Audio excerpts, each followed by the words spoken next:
የፀጉራችሁ ታሪክ በአንድ ጊዜ የሚቀይረው የፀጉር ቂቤ ሰርቻለሁ። ይህንን ማስክ ሳይሆን ቂቤ ነው መባልም ያለበት የሆነውም እንደዛ ነውና።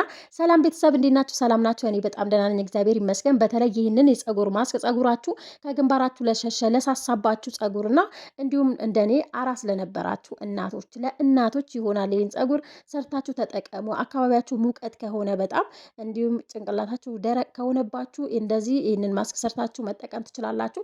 ፀጉራችሁ ያፋፋላችኋል፣ ያሳድግላችኋል። እንዲሁም ደግሞ በተለይ ያለው ሰላም ፀጉርን እንዴት እንደሚያለሰልስ ለከርዳዳ ፀጉር የሚሆን ምርጥ ማስክ ነውና በመጀመሪያ የተጠቀምኩት እዚህ ጋር አንድ ሽንኩርት ተጠቅሜያለሁ። ይሄ ማስክ በነገራችን ላይ ያለ ሽንኩርት መጠቀም ትችላላችሁ። ነገር ግን እኔ ፀጉሬ እየተነቃቀለ ስለነበር ስለዚህ ለሚነቀል ፀጉር ደግሞ ሽንኩርት የሁል ጊዜ ግብአት ያርገዋለሁ። ለአንድ ወር ቢያንስ ቻሌንጅ ብታረጉ ሽንኩርት ፀጉራችሁ ለሚነቀልባችሁ ማለት ነው፣ ፀጉራችሁ መነቀሉን እንዲያቆም።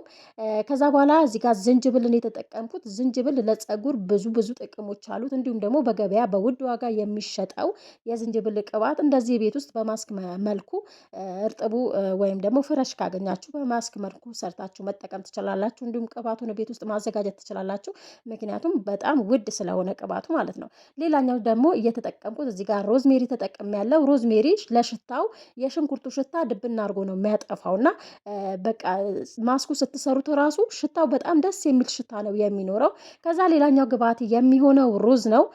ሩዝ አንድ 4 ማንኪያ የሚሆን ተጠቅም ያለው። አሁን እዚህ ጋር ማስክ ብቻ አይደለም ቂቤ የሚያደርገው ነገር። በነገራችን ላይ ቪዲዮን እስከ መጨረሻ አዩት፣ በጣም ትጠቀሙበታላችሁና በጣም ትወዱታላችሁ በእርግጠኝነት እናንተም ሰርታችሁት ከተጠቀማችሁ ማለት ነው። እኔ የተጠቀምኳቸው ግብአት ከሌላችሁ ሌላ አማራጭ መንገድ እሰጣችኋለሁና ከዛ በኋላ በመጀመሪያ እነዚህ ግብአቶች አንድ ላይ አጥቤ በአንድ ዙር ነው ያጠብኩት። ብዙም አላጠብኩትም፣ 2 ዙር አልሄድኩም። ለምን የሽንኩርቱን ውሃ እንዳይሄድብኝ ማለት ነው። ዝንጅብሉንም እንዳይሄድ እንደዛ አድርጌ አንድ ጊዜ በደንብ አለቅልቄዋለሁ። ካለቀለኩ በኋላ እዚህ ጋር የተጠቀምኩት ሙቅ ውሃ ነው የጨመርኩበት። 1 ኩባያ ሙቅ ውሃ ጨመርኩበት። ይህንን በደንብ መብሰል አለበት። ክሬማችንን ለመስራት እዚህ ጋር እነዚህ ግብአቶች በደንብ መብሰል አለባቸው። እንግዲህ እስከሚበስል ድረስ ቢያንስ 15 ደቂቃ ራሱ አይፈጅም፣ 10 ደቂቃ ነው የፈጀብኝ። ሙቅ ውሃ የተጠቀምኩት እንደ አማራጭ ነው፣ ቶሎ እንዲበስልልኝ ፈልጌ ነው። ያው የልጆች እናት አይደለው፣ ልጆች ሲተኙልኝ ነው እንደዚህ ማስኪን ሰርቼ የምቀባው። እንዲሁም ደግሞ ለእናንተ ሼር ማደርጋችሁ የመሬ ነው ምላችሁና ቪዲዮን ሼር አድርጉት፣ ላይክ አድርጉት። በተለይ ላይክ አድርጉ። አትሊስት ላይክ ስታደርጉ ዩቲዩብ ሪኮመንድ ያደርገዋል ማለት ነው። ቢያንስ በቃ ላይክ ሲደረግ እና ኮመንት፣ ደስ ያላችሁ ኮመንት ጻፉልኝ። እንዲሁም እሰራላችሁ ቪዲዮ ካለ ጻፉልኝ፣ ምንም ችግር የለም ማለት ነው። ስለዚህ ላይክ፣ ሼር፣ ሰብስክራይብ ማድረጋችሁን እንዳትረሱ ለማለት ያክል ነው። ከዛ በኋላ ግብአቶችን በደንብ እዚህ ጋር እቀቅለዋለሁ፣ መቀቀል አለበት።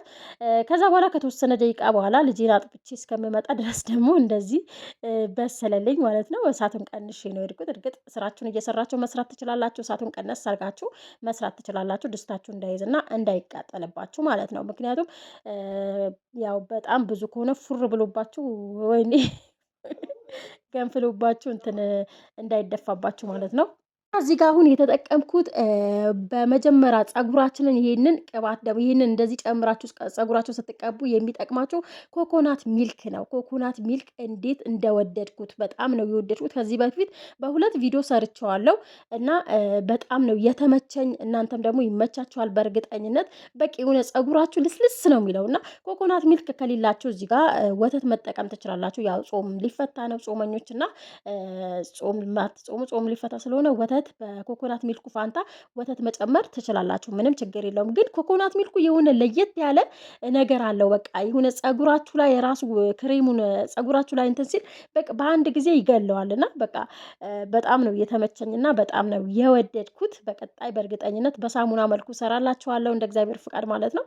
ከዛ በኋላ እንግዲህ አንድ ላይ ካዋህድኩ በኋላ አንድ ላይ ከፈጨው በኋላ ማስካችንን የፀጉር ቂቤያችን፣ ይሄ ማስክ አይደለም ቂቤ ነውና እንደዚህ ማጥለል አለብኝ። ትንሽ ግን መብሰል ይቀረው ነበርና እንዲሁም ደግሞ ውሃው ደግሞ ትንሽ ደረቅ አለብኝ። እኔ የተጠቀምኩት ሁሉንም አልተጠቀምኩም፣ ኮኮናት ሚልኩ ግማሹ ነው። ምክንያቱም ግማሹ ሳሙናና የፊት ማስክ ልሰራበት ስላሰብኩ ማለት ነው። ግን ትንሽ ውሃ መጨመር ትችላላችሁ። እዚህ ጋር ትንሽ ደረቅ ብሎብኛልና ለትንሽ ደቂቃ ስተወው ደረቀብኝና ሩዝም ስለሆነ የመድረቅ ባህሪ ስላለው ይደርቃልና ትንሽዬ ውሃ ለላ ብታረጉት በጣም አሪፍ ነው ማለት ነው። ከዛ በኋላ እዚህ ጋር ጨምቅ አድርጌ ክሬሙን አወጣሁኝ። ዝቃጩን እንዳይገባባችሁ ፀጉራችሁ ላይ ሲያርፍ ቶሎ ስለማይወጣ ማለት ነው። ሲጀመር ዝቃጩ አይገባምም በእንደዚህ ስታጠሉት ማለት ነው። በነጠላ ስታጠሉት አይገባም። ክሬሙ ግን እንዴት ደስ እንደሚል በቃ ስታጠሉት ራሱ እጃችሁ ላይ ራሱ ሲያርፍ በጣም ደስ የሚል ልስላሴ ነው ያለው እና ሰርታችሁ ተጠቀሙ። በተለይ ብዙዎቻችን በአሁኑ ሰዓት ያው በፊት ነበር እናቶቻችን ቅቤ ይቀባሉ እና አሁን ግን ቅቤ አንወድም ብዙዎቻችን። ስለዚህ ቅቤ ከምትቀቡም ደግሞ እንደዚህ መቀባት ትችላላችሁ። በተለይ ፀጉሬን ስቀባው እንዴት እንደ ራስ አትጠይቁኝ። በቃ የምርት እኔ እርግጥ ፀጉሬ በሳምንት አንድ ጊዜ እንዳያችሁ ነው። ሁሌም ፀጉሬን እንከባከባለሁ